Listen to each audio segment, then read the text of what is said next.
sou a Stephanie Ceola e esse é o Diário de Leitura. São pílulas do Possácio Podcast em que a gente compartilha a nossa experiência enquanto lê alguns livros.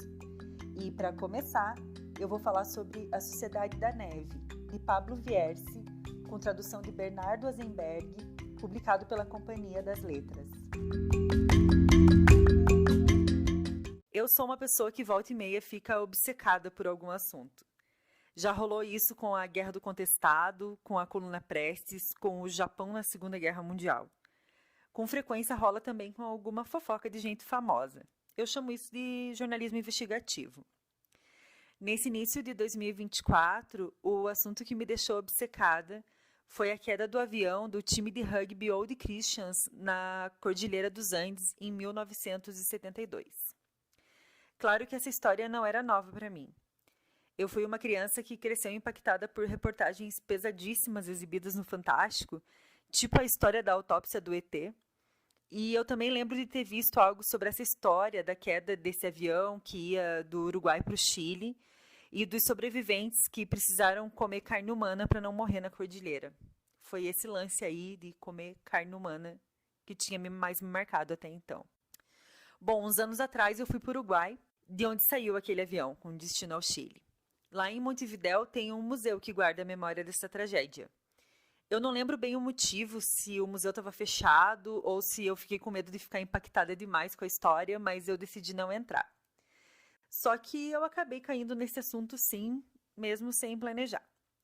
Em Punta del Oeste, que é a jurerê internacional deles, tem um lugar maravilhoso que é a Casa Pueblo, uma casa, hotel, museu, galeria, obra de arte, construída pelo artista uruguaio Carlos Paz Vilaró. Lá tem o pôr do sol mais bonito do mundo, entre os que eu já vi. O que eu não sabia é que o Vilaró era pai de um dos sobreviventes daquele acidente aéreo, que por sinal tem o mesmo nome que ele, mas era conhecido como Carlitos.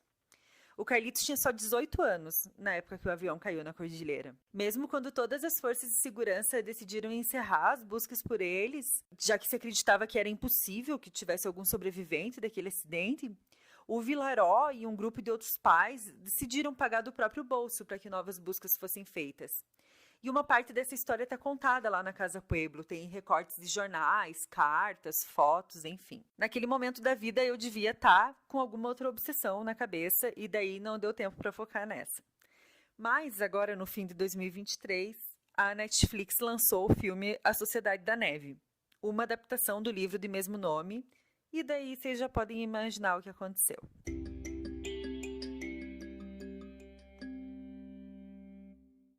Para começar, eu vou falar de alguns aspectos do filme, apesar de não ser minha área de estudo, mas de como esses aspectos se relacionam com o livro, porque é claro que eu comecei a ler o livro logo na sequência. Inclusive, obrigado Companhia das Letras por ser parceira do Pós-Fácil e ter nos enviado esse livro. O que eu mais gostei no filme foi a escolha do protagonista narrador, o Numa, vivido pelo ator Enzo Vogrintich, o Adam Driver uruguaio. Ou melhor, o Adam Driver é o Enzo Vogrintich da Shopee. Vai ser difícil não dar spoiler aqui, mas como é uma história que aconteceu há mais de 50 anos, né, galera? Eu vou supor que vocês estão ligados no que aconteceu. Bom, por que eu gostei dessa escolha do Numa?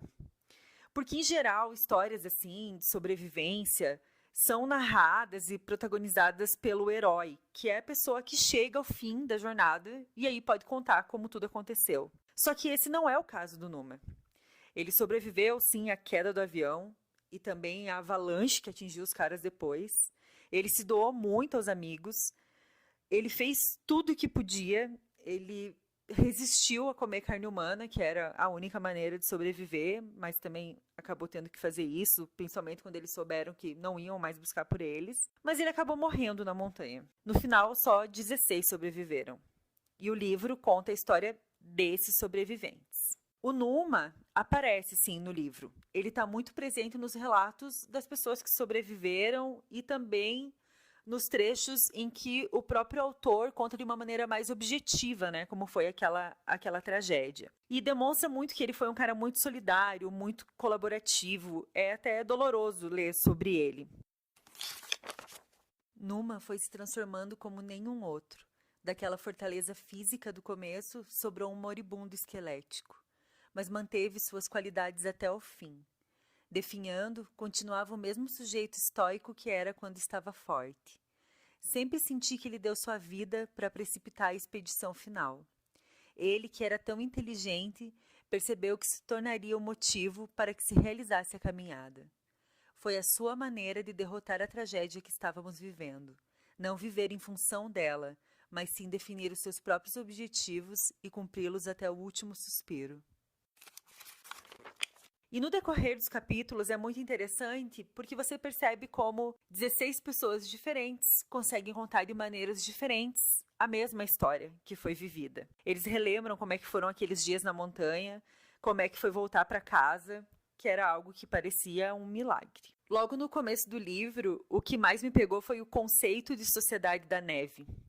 Foi entender que aquelas pessoas que sobreviveram à queda do avião perceberam muito rapidamente que teriam que fazer um novo pacto social para não morrer. Um pacto diferente daquele que existe no que eles chamavam de sociedade da planície. Um pacto que incluía a dor de ter que comer a carne de outras pessoas, que são suas amigas. E não só isso. Inclui também o cuidado uns com os outros. Práticas como fazer água, buscar materiais que ajudassem a sobreviver ao frio extremo, dormir juntos, dando soco nas costas dos outros para não morrer de frio, entre outras coisas. Deve ter sido algum maldito cientista louco quem teve a ideia. Em vez de cobaias, vamos deixar seres humanos no gelo. Que sejam jovens para resistirem mais e não padecerem de doenças que já tragam consigo. Vamos tirar o oxigênio do ar para que fiquem tontos e alucinados. A maioria será de universitários, para ver se conseguem se virar, para ver como se organizam, como atuam em equipe, como planejam e resolvem criativamente os problemas. Vamos usar desportistas e ver se são capazes de resistir 72 dias, até que 3 deles, e depois apenas 2, tentem caminhar durante 10 dias toureando o abismo, escalando a montanha para conseguir chegar aos vales. Vamos descobrir nesse laboratório sinistro como se forma a sociedade da neve. Vamos ver até quando eles resistem, o quanto conseguem suportar. Se ainda resistirem, transidos de frio, à beira do pânico, acrescentemos então mais uma armadilha, ainda mais cruel, se for possível ainda mais humilhante, para que desçam ao fundo do abismo, e quanto mais fundo, melhor. Aquela foi a história de um grupo de desafortunados, e nesse terreno não há espaço para heróis ou para ostentações. Esse conceito pertence à sociedade convencional. Se havia algo ausente na sociedade da neve, era a ideia de protagonismo. Aí vem outro aspecto do livro. Em geral, eu não sou uma grande fã de histórias com uma lição de vida, sabe? Daqueles livros de autoajuda ou de pessoas que conseguem sempre tirar algo bom daquilo que viveram. É que eu fui uma criança obrigada a ler Poliana, e aí eu acho que isso me traumatizou. Mas esses caras, os sobreviventes dessa tragédia, e também as pessoas que acabaram morrendo na montanha, mas tiveram tempo de escrever cartas e tal, eles tiraram lições daquilo, e lições que me pareceram bem válidas. Temos a sorte de viver a vida daqueles que não tiveram a oportunidade de fazer isso. Todos os que estão enterrados aqui, junto a essa cruz de ferro. E para lhes fazer justiça, devo levar uma vida digna, para que quando eu morrer, depois dos muitos erros cometidos, possa dizer a eles: eu sei que não foi o suficiente, mas fiz o melhor que pude. Só que nem todos eles pensavam exatamente assim. No decorrer da leitura, eu me deparei com o relato do Pedro Algorta, que é bem diferente dos demais. Primeiro porque o Pedro não demonstra uma visão mística sobre o que aconteceu, sobre a montanha, sobre ter voltado à vida depois do que parecia impossível. Ele nem entende direito por que as pessoas dão tanto valor para essa história. Fui com minha mulher numa viagem a trabalho até a cidade argentina de San Rafael, ao pé dos Andes, e dali para os arredores do vulcão Sosneado, perto do local do acidente. Quando chegamos, aproximou-se de nós um guia da região que estava acompanhado de uma mulher jovem e bonita, porém com um rosto que expressava sofrimento, que me observava fazia algum tempo, mas não ousava falar comigo. Quando se aproximou, ela me confessou uma coisa que me deixou pasmo.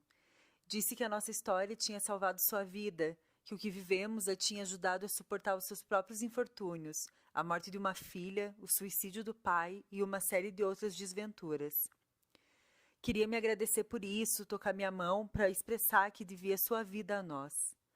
Quando eu ia responder dizendo que não havia razões para nos agradecer, que ela estava nos interpretando de um modo equivocado, minha mulher me segurou pelo braço disfarçadamente, expressando com esse gesto que eu devia ficar em silêncio, pois ela tinha entendido antes de mim o que aquela pobre mulher queria me dizer. Não éramos nós, os sobreviventes, mas o episódio, o somatório de respostas que surgem quando se formulam perguntas desse tipo, motivadas pelo que vivemos, o que devolviam sentido à sua vida. Entendi que não tínhamos nenhuma mensagem, mas éramos uma demonstração de que se pode seguir em frente apesar de tudo. Pelo simples fato de estarmos vivos, constituíamos o impulso que permitia àquela mulher se sentir muito melhor. E eu não tinha o direito de destruir essa ilusão, que para ela fazia toda a diferença entre duas maneiras de continuar vivendo, em paz e com energia ou aprisionada à melancolia. O Pedro, para vocês terem uma ideia, chegou a reclamar numa entrevista de emprego quando perguntaram se ele era um dos sobreviventes dos Andes.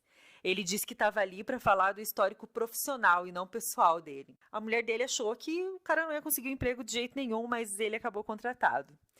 Eu acho que isso demonstra bem o tipo de pessoa que ele é. Nos relatos de todos os outros, a decisão de comer a carne das outras pessoas que tinham morrido é narrada como um episódio muito perturbador. Mas não para o Pedro. Claro que ele não vê isso como algo banal, naturalizado, mas ele considera que eles fizeram o que precisava ser feito. Diferente da maioria dos sobreviventes, ele não se dedicou a dar palestras, a falar sobre a Sociedade da Neve. Pelo contrário, ele passou anos sem tocar no assunto. E ele diz até que tem dificuldade para lembrar de tantos detalhes, diferente dos seus amigos. Só que ele não julga os outros caras. Ele acredita que cada um fez o que era preciso fazer para suportar o que aconteceu. Eu fiquei muito fã do Algorta.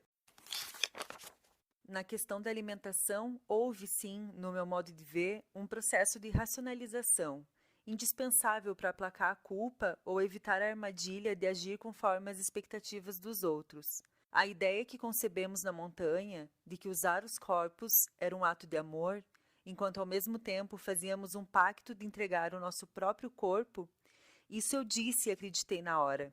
Mas agora considero que não passava de uma racionalização.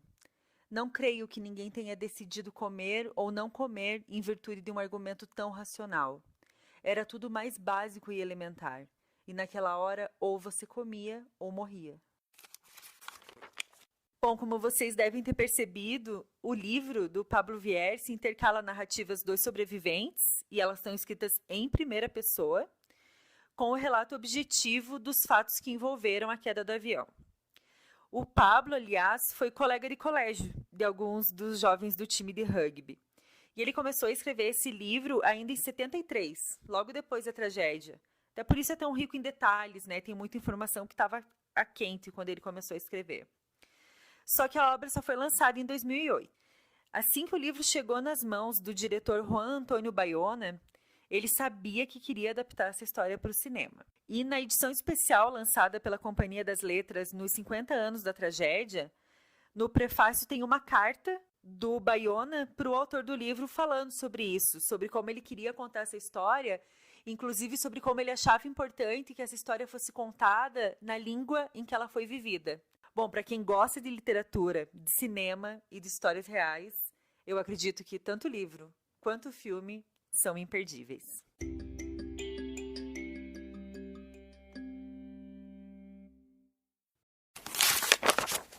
Se você gostou desse episódio e quer conhecer mais nosso trabalho, ouça as temporadas anteriores. Tem muito bate-papo entre amigas sobre livros, tem entrevistas com autoras e autores, e tem até uma série especial narrativa sobre literatura catarinense. Para nos conhecer ainda mais, acesse nossas redes sociais, @posfáciopodcast. E fique por dentro das novidades que a gente vai lançar ainda em 2024.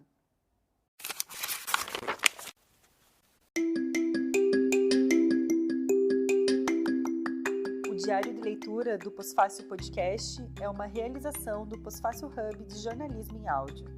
O roteiro, a apresentação e edição desse episódio foram feitos por mim, Stephanie Ceola. Para conhecer mais sobre a gente, acesse posfacilhub.com.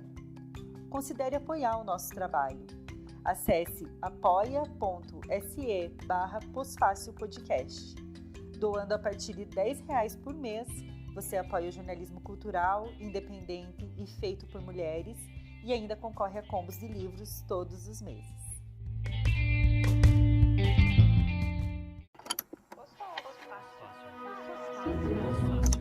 Pós-Fácil.